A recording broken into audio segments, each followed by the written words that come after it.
Saya Novita Aldillah dari kelas ke-621 ANR akan menjelaskan mengenai formulir. Dalam sistem akuntansi, formulir adalah catatan dan laporan yang dikoordinasikan sedemikian rupa untuk menyediakan informasi keuangan yang dibutuhkan oleh manajemen guna memudahkan pengelolaan perusahaan. Formulir adalah dokumen yang digunakan untuk merekam terjadinya transaksi.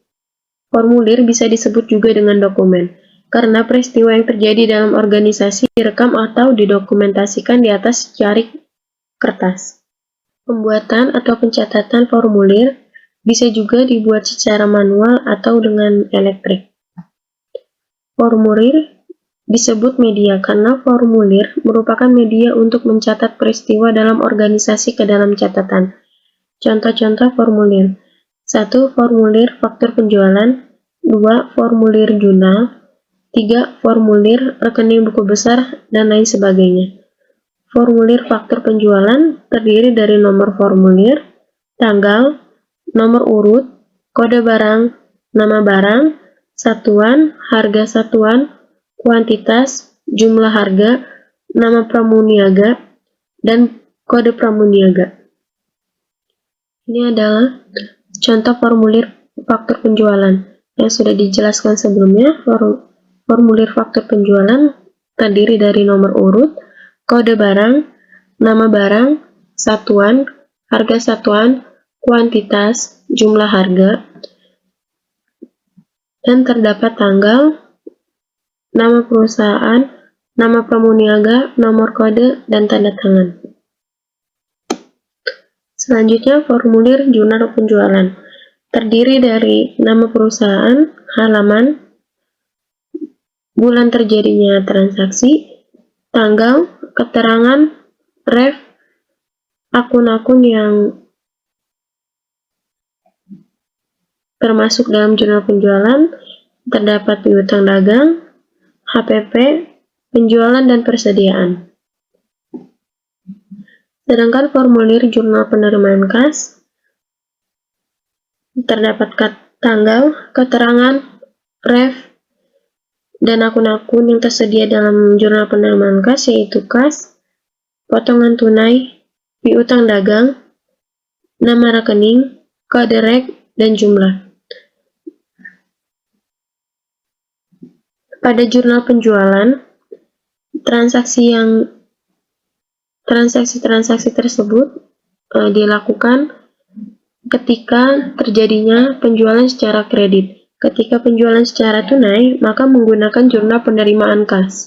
Lalu ada formulir jurnal pengeluaran kas, yaitu terdapat nama perusahaan, halaman, dan bulan, tanggal, keterangan, ref, dan akun-akun yang terjadi pada saat jurnal pengeluaran kas, yaitu utang dagang, kas, dan potongan pembelian. Dan terdapat lain-lainnya seperti nama rekening, kode rekening, dan jumlah. Jenis-jenis formulir. A. Formulir satu set. Satu formulir dalam beberapa rangkap dengan hal yang sama. Contoh faktur penjualan. B. Formulir continuous. Berbentuk beberapa lembar, dibatasi perforasi, dan dapat disobek bila diperlukan. Contohnya printer komputer. C. Formulir tanpa karbon. Beberapa tembusan yang dapat diisi sekaligus tanpa kertas karbon, contohnya tiket pesawat. D. Formulir dengan tinta magnetis. Dapat dibaca oleh alat input untuk langsung diproses oleh komputer. E. Formulir optical karakter. Dalam bentuk angka dan huruf yang dapat dibaca alat input otomatis untuk ditransfer ke komputer. Manfaat dari sebuah formulir, yaitu untuk menentukan hasil kegiatan, contohnya pekerjaan pembuatan distribusi dan laporan-laporan untuk pimpinan, untuk menjaga aktivitas-aktivitas dan utang-utang perusahaan, contohnya penggunaan rekening-rekening sekaligus dapat diketahui saldo masing-masing rekening, untuk memerintahkan suatu pekerjaan, contohnya surat perintah pengiriman barang, surat perintah pembelian barang untuk dibelikan barang yang dibutuhkan. Untuk penyusunan rencana kegiatan, penilaian hasil, dan penyesuaian rencana-rencana. Contohnya rencana produksi untuk menilai kegiatan produksi dan untuk mengadakan perubahan rencana. Penggolongan formulir. A. Formulir menurut sumbernya. Formulir yang dibuat dalam perusahaan digunakan untuk internal dan disimpan dalam perusahaan. Contohnya kartu jam kerja, memo debit atau kredit, pengeluaran barang, bukti permintaan, dan lain-lain. Formulir yang dibuat dalam perusahaan dan dikirim kepada pihak luar perusahaan. Contohnya, faktur penjualan, bukti kas keluar, surat order pembelian, dan lain-lain. Formulir yang diterima dari luar perusahaan, contohnya faktur pembelian, surat order dari pembeli, dan rekening koran bank. B. Formulir menurut tujuan penggunaannya. Formulir yang dibuat untuk meminta dilakukannya suatu tindakan oleh unit organisasi lain, contohnya bukti permintaan dan pengeluaran barang dari gudang. Formulir yang digunakan untuk mencatat tindakan yang telah dilaksanakan, contohnya faktur pembelian, faktur penjualan, dan kartu jam kerja. Prinsip dasar dalam merancang formulir. 1. Pemanfaatan tembusan atau kopi formulir. Untuk memenuhi beberapa tujuan sekaligus, maka perlu dibuat beberapa formulir. Contoh, faktur penjualan tunai dibuat rangkap. 2. Penghindaran duplikasi dalam pengumpulan data. Dalam mengumpulkan data, hindari pengumpulan data lebih dari satu kali. 3. Rancangan formulir yang sederhana dan ringkas. Dapat dihindari perekaman data yang tidak perlu. 4. Unsur internal check dalam merancang formulir. Untuk menghindari kemungkinan kesalahan pengisian formulir, perlu dimasukkan unsur internal check. 5. Nama dan alamat perusahaan pada formulir. Untuk formulir yang dikirim keluar perusahaan, perlu nama, alamat, logo dengan tujuan untuk memudahkan identifikasi asal formulir tersebut bagi perusahaan penerima. 6. Nama formulir. Untuk memudahkan identifikasi dan biasanya menggambarkan fungsi formulir.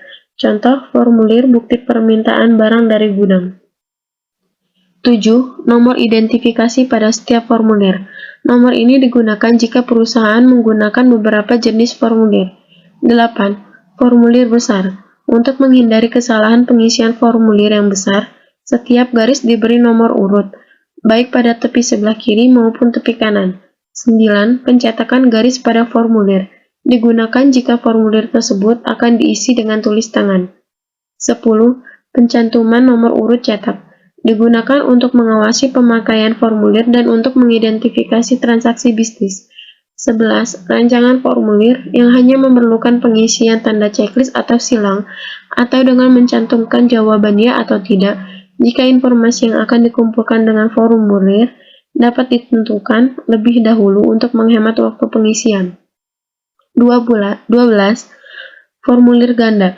Formulir yang terdiri dari formulir asli dan tembusan, atau karbon, lebih satu kali pakai kertas tanpa karbon. 13. Pembagian zona. Formulir dibagi berdasar blok 2 yang logis yang berisi data yang saling terkait. Kapan formulir dapat digunakan? Formulir dapat digunakan jika suatu kejadian harus dicatat, contoh, faktur penjualan tunai untuk mencatat transaksi penjualan setiap hari. 2. Jika informasi tertentu harus dicatat berulang kali, contohnya, setiap ada permintaan barang, bagian gudang akan menulis nama, spesifikasi, dan kuantitas suatu barang. 3. Jika berbagai informasi yang saling berhubungan perlu disatukan dalam tempat yang sama. Untuk membeli barang, bagian perlu tanya bagian gudang, nama barang, spesifikasi, kuantitas, dan kapan barang itu akan diperlukan. 4. Jika butuh untuk menetapkan tanggung jawab terjadinya transaksi, formulir digunakan untuk merekam pertanggungjawaban pelaksanaan transaksi tersebut. Manfaat penggunaan formulir elektronik. 1. Tidak pernah kehabisan formulir. 2. Tidak pernah ketinggalan zaman. 3. Ketidakefisien formulir dapat dihindari. 4. Tidak dimungkinkan penggunaan formulir yang salah. 5. Kecepatan pengisian formulir. 6. Penangkapan data dilakukan sekali. Dan 7. Tidak ada data yang mengambang. Karena dalam pembuatan formulir secara elektronik itu menggunakan komputer, jadi kesalahan dalam pengisian formulir itu akan semakin sedikit, dan pengisian formulir akan selesai dengan cepat. Ketika kehabisan formulir juga kita tidak usah mengkopinya lagi secara manual, kita tinggal mengisi di dalam form dalam komputer tersebut.